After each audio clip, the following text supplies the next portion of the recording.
bagaimana kabarnya hari ini? Alhamdulillah luar biasa baik Pak. Kalau kelihatannya ada burung, ada permasalahan nggak? Ya sebenarnya gini Pak ya, di dalam kelas kami itu banyak sekali permasalahan-permasalahan, terutama kehadiran siswa, kemudian pemahaman mereka tentang khususnya matematika Pak ya, pelajaran matematika. Banyak anak-anak kita itu yang belum paham. Kemudian untuk menghafal matematika ini juga perkalian juga kurang.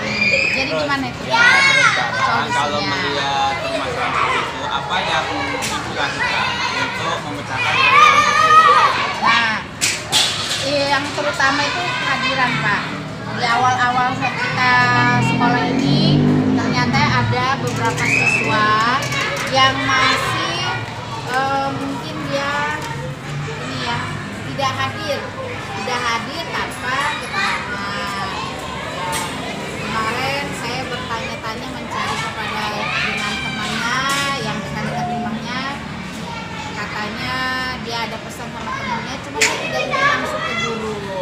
Sedangkan dia itu tidak hadir tuh sudah melewati batasnya 3 hari, sedangkan tadi tanpa keterangan dan orang tuanya juga tidak ada memberi kabar. Jadi saya ini mencari-cari informasi dengan teman-temannya. Kalau tadi saya lihat itu, saya dengarkan Ibu mempermasalahkan masalah daftar hadir ya? Ya, daftar hadir. Yang seharusnya Ibu lakukan atau bagaimana cara menanggulangi daftar hadir tersebut supaya anak-anak tersebut pada masuk semua, kemudian informasi yang nggak tersampaikan ke orang tua bisa tersampaikan, kemudian bisa ditanggulangi. Apa yang Ibu lakukan? Nah, saya berusaha mencari informasi dengan temannya Pak, karena orang tua tidak ada konfirmasi ke guru, jadi saya nyari informasi ke teman-temannya. Menurut teman-temannya sih ada aja Pak, dia bermain sama-sama di rumah. Kemudian saya juga, cuma saya belum ada ini apa namanya komunikasi dengan orang tuanya, gitu Pak. Nah, tadi Ibu sudah menemukan jawaban, diantaranya adalah mencari informasi. Ya. Sekarang dari informasi tersebut, tindak lanjutnya yang harus Ibu lakukan itu seperti apa? Dari informasi tersebut. Saya rencananya sih saya mau ini menghubungi orang tuanya dulu. Jikalau nanti tidak ada tidak ada keterangan yang memuaskan buat saya, kemungkinan saya akan datang ke rumahnya, mengunjungi Ya, anak berarti tersebut. mendatangi Ya. ya, mendatangi ke rumahnya Ya. orang tua tersebut. Ya, Ya, untuk itu adalah mencari salah satu keterangan. solusi. Ya. Berarti Ibu sekarang sudah menemukan solusi ketika hadiran siswa dengan cara apa tadi? Mendatangi, mencari informasi, Ya, mencari informasi, mendatangi rumah anak tersebut. nah selamat, itu solusinya. Berarti Ibu sudah menemukan solusinya. Ya, cuma saat ini belum saya lakukan Pak. Nah. Saya masih mencari informasi dulu melalui komunikasi melalui HP. Ya, HP. itu adalah salah satu cara untuk menangani masalah yang saat ini Ibu hadapi. Mencari informasi, kemudian mendatangi ke rumah, kemudian menanyakan dengan teman terdekat. Ya. Setelah mendapatkan semua informasi tersebut, baru Ibu mengambil caranya untuk menangani solusi tersebut. Ya, Oke. itu adalah solusi pemecahan masalah yang Ibu hadapi di kelas itu. Semoga tetap terpecahkan Ibu, tetap semangat. Bergerak. Ya. Bergerak. Saya mau bertanya lagi masalah tadi kan Bapak ada memberi keterangan bahwa murid tidak boleh dihukum. Belajar, bermain, belajar. Bermain itu ya belajar. Iya, bermain itu belajar. Saya belum bisa menerapkan di dalam kelas Pak. Gimana ya Pak ya? Saya bisa nggak itu kira-kira diberi apa ya, kayak contoh gimana? Karena gini loh Pak ya, kami anak-anak di dalam kelas kan bermacam rupa ya kan Pak ya, karakternya berbeda-beda. Perlakukan itu boleh ya Pak ya, bermain sambil belajar sambil bermain ya gitu. Nah, Kira-kira bisa nggak kita mencapai target yang kita tuju itu loh Pak, gitu. dengan cara seperti itu? Bisa saja gini, menurut filosofi Ki Hajar Dewantara, guru itu adalah menuntun siswa. Jadi apa yang harus dicapai siswa, guru itu harus tahu. Nah, tadi di situ belajar sambil bermain ya belajar. Itu apa? Supaya anak tidak jenuh. Kalau anak sudah atau ibu sudah punya formula atau cara untuk menangani pembelajaran tersebut dalam kelas, itu mudah. Misalkan sebelum belajar anak-anak diberikan tepuk satu atau tunggal. Nah, dua itu untuk untuk merubah konsentrasi siswa, supaya siswa tersebut konsentrasinya itu tidak terpecah kemana-mana, jadi fokus di pembelajaran yang akan disampaikan. Kenapa kita tidak boleh menghukum?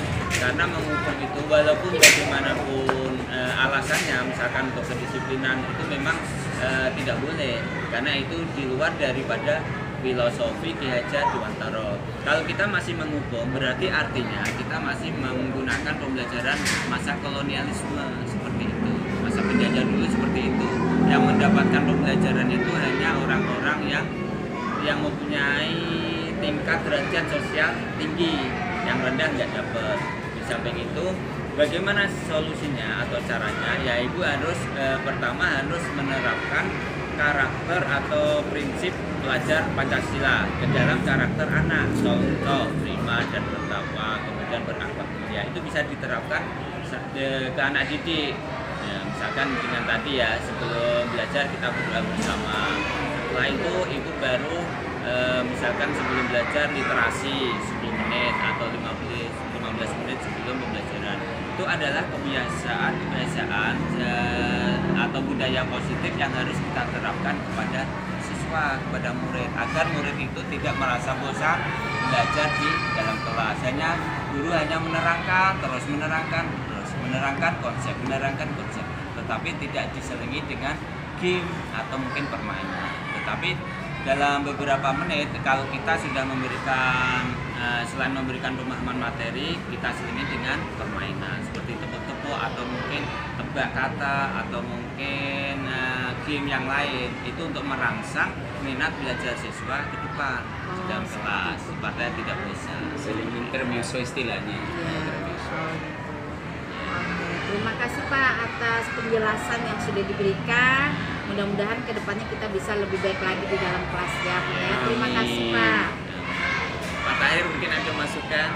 Ya, bagaimana Pak Tahir? Kalau tadi sih ya perlu ada hukuman, tapi hukuman yang mendidik. Bukan berarti tidak ada hukuman, ada, tapi yang mendidik. Misalnya kalau terlambat atau tidak mengerjakan soal dan mengerjakan PR, ya jangan langsung dihukum. Hukumannya apa? Suruh Ya, yang relevan. Suruh apa namanya? Mengerjakan soal lagi di depan kelas. Itu kan sebagai hukuman juga, Be. Karena kenapa? Anak-anak kan biasanya ada yang nggak mau mengerjakan tugas di sekolah kan? Iya, betul, Pak. Ya, itu suruhnya seperti itu kan, mendidik kan, seperti itu. Karena kan gini loh Pak, ada juga anak yang merasa cuek, saya juga nggak ngerjain, nggak dihukum sama ibu guru gitu loh Pak ya. Karena kan anak-anak tuh ada yang punya ada yang punya tanggung jawab, ada yang merasa tanggung jawabnya tuh kurang gitu loh Pak ya, sehingga dia tuh kadang tugas itu dia acuh tak acuh gitu loh, karena merasa nggak apa-apa, saya nggak ngerjain kan nggak dihukum juga gitu. Berarti, seperti itu Pak. Kalau kita terapkan pembelajaran menurut filosofi Jahadi, guru itu ibaratnya sebagai petani. Jadi petani tersebut dalam mengolah sawah, lahan, itu murid itu diasumsikan sebagai benih yang akan ditabur, ya kan? Jadi kalau sawah atau lahan diolah dengan baik, kemudian benihnya dicari yang bagus-bagus, kemudian ditabur, itu adalah pekerjaan dari seorang petani. Jadi mendidik, membimbing, mengarahkan, kemudian menuntun, itu adalah pekerjaan guru yang sangat mulia. Jadi murid itu mau bagus, mau enggak, itu tergantung gurunya. Dari awal pembelajaran sampai akhir, sampai proses, itu bagaimana caranya mengemas pembelajaran tersebut menjadi pembelajaran yang mudah, yang menyenangkan kepada siswa. Agar apa? Kalau anak sudah mendapatkan semua itu, mereka itu tidak akan melakukan sebuah pelanggaran. Jadi guru itu tidak mungkin memberikan punishment atau hukuman apabila anak tidak melanggar. Tadi dikatakan bahwa tujuan daripada memberikan punishment atau hukuman itu agar menciptakan kedisiplinan di dalam pembelajaran. Memang itu bisa juga, tapi kalau menurut konsep itu memang sudah menyalahi aturan. walaupun bagaimanapun caranya itu memang tidak boleh, karena tadi konsepnya guru itu ibaratnya petani dalam menggarap sawah, penait itu kan menyebarkan benih ya, atau ibaratnya sebuah tabula kot atau sebuah lembar kertas yang kosong. Untuk membuat tulisan di dalam kertas tersebut itu tergantung penggambarnya. Nah, kita itu ibarat sebagai penggambar, penulis yang bagus. Mau tulisan bagus, mau tulisan jelek itu tergantung dari penggambarnya atau gurunya. Seperti itu. Jadi kita harus bisa mengarahkan supaya anak-anak itu mampu melakukan pembelajaran yang menyenangkan seperti apa. Makanya dikemas dengan game tadi supaya anak-anak itu tidak bosan dalam proses pembelajaran. Kalau anak-anak tidak bosan, pasti tidak akan pelanggaran yang akan dilakukan oleh anak-anak. Kecuali misalkan pada saat masuk, tapi kita sebelum mengajar itu harus membuat sebuah kesepakatan kelas. Jadi kesepakatan kelas itu tujuannya dibuat agar siswa dan guru itu dapat melaksanakan kesepakatan tersebut. Misalkan sebelum belajar harus ngapain dulu anak-anak, kalau terlambat sanksinya apa, itu kita harus membuat secara tertulis, ditempel di sebuah kelas dalam bentuk kesepakatan kelas. Kalau kita sudah membuat kesepakatan kelas antara murid sama guru, tidak akan mungkin terjadi sebuah pelanggaran seperti itu. Jadi intinya kita sebelum belajar harus membuat kesepakatan kelas antara guru sama murid di dalam kelas. Seperti itu ya. Itu solusinya. Ya. Oke, terima kasih Pak Rohim atas arahan yang diberikan. Semoga bermanfaat buat kita. Juga ada sebenarnya gini Ya, juga. Pak. Guru itu kadang maunya hanya sebagai hakim dan juri, harusnya menjadi event Yes. organizer juga. Dia bagaimana cara mengelola, menata kelas. Ya sekarang selama ini kan biasanya guru itu seolah-olah maunya jadi lebih dominannya menjadi juri sama atau Oh, iya. hakim. Jadi hanya menilai dan menghakimi kesalahan tanpa harusnya menjadi event organizer.